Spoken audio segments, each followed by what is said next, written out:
Oh, say does that star-spangled banner yet wave o'er the land of the free and the home of the brave. Powerful words from our national anthem. They speak to our American identity and are woven into our national flag.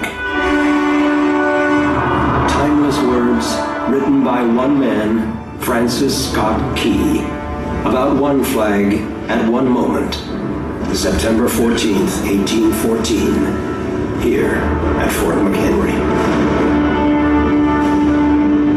In 1812, the storm clouds of war had gathered over a young United States as the nation pitted itself once more against the might of the British Empire.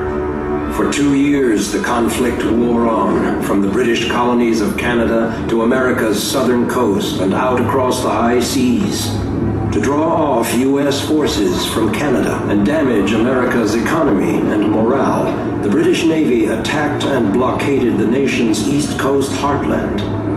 Up and down the Chesapeake Bay they raided, destroying towns and farms and spreading fear.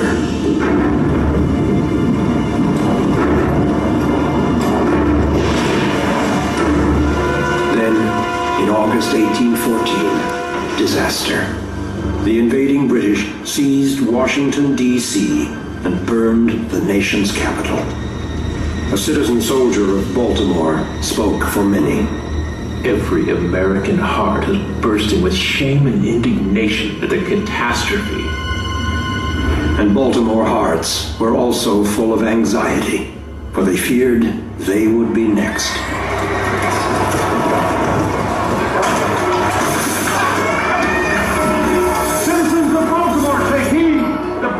Approaches. Admiral Colburn has declared that he will burn this nest of pirates. If you can, flee the city. Take your valuables. Protect your families, gentlemen.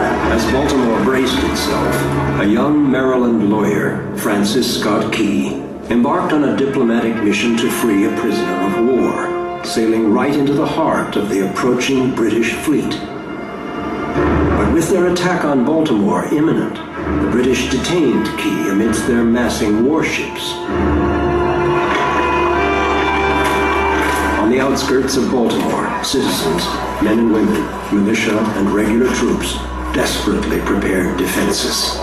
They dug almost a mile of earth entrenching and waited with bated breath. On September 12th, British soldiers landed at North Point, where a bloody battle with Maryland militia failed to halt their march towards Baltimore.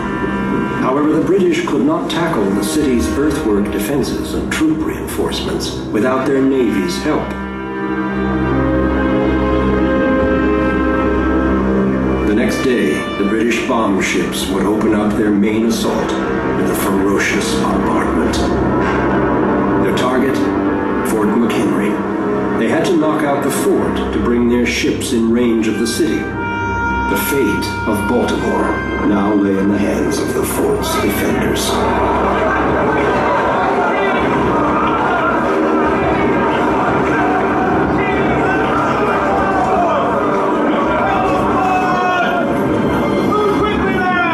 1,000 soldiers frantically prepared for battle, knowing they were the last defense to thwart the British.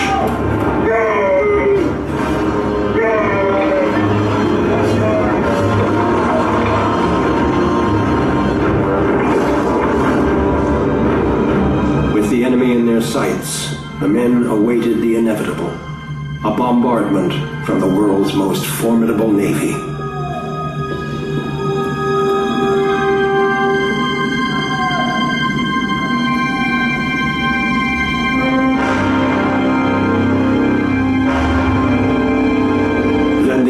Began as the British fleet pounded the fort with rockets and mortar shells.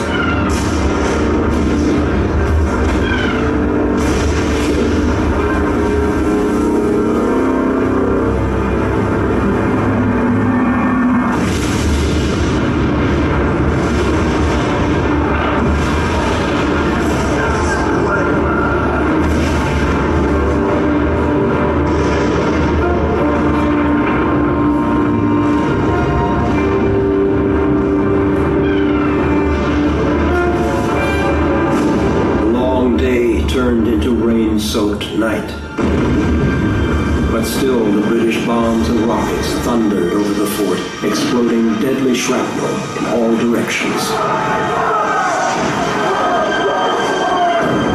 The fort's defenders were, in the words of one citizen soldier, like pigeons tied by the legs to be shot at.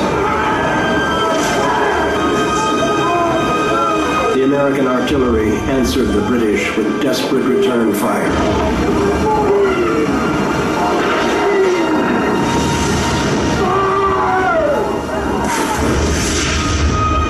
Would it be enough? Baltimore's citizens watched in panic through the night. One recalled, "The attack on Fort McHenry was distinctly seen from Federal Hill and from the tops of houses which were covered with men, women, and children."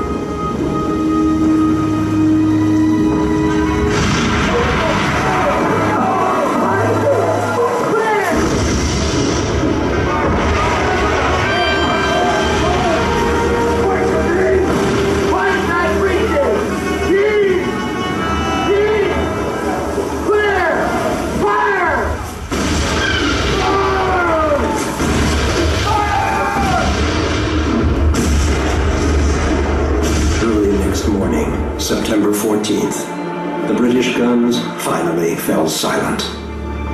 A huge flag was raised above the fort, but whose? Through the long night, Francis Scott Key had been forced to watch the bombardment from among the enemy fleet. Not at all. Nothing. Now, he strained to see the flag in the dawn's early light.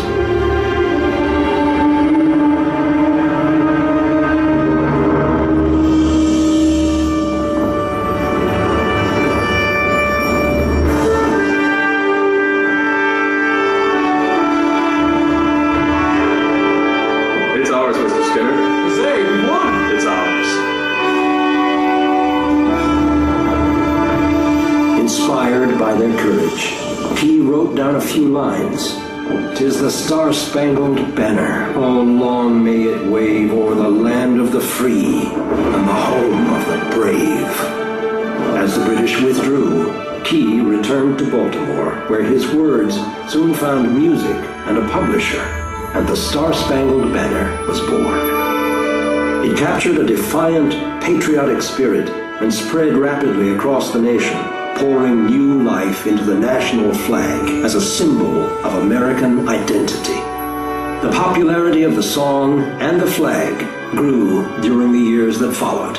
The Star-Spangled Banner eventually became the official anthem of the United States in 1931. Inspired by the brave defense of Fort McHenry, Francis Scott Key's words and the flag they so memorably portray are now woven into our sense of national identity. These words still resonate as loudly today as the glaring rockets and bursting bombs of 1814. Oh, say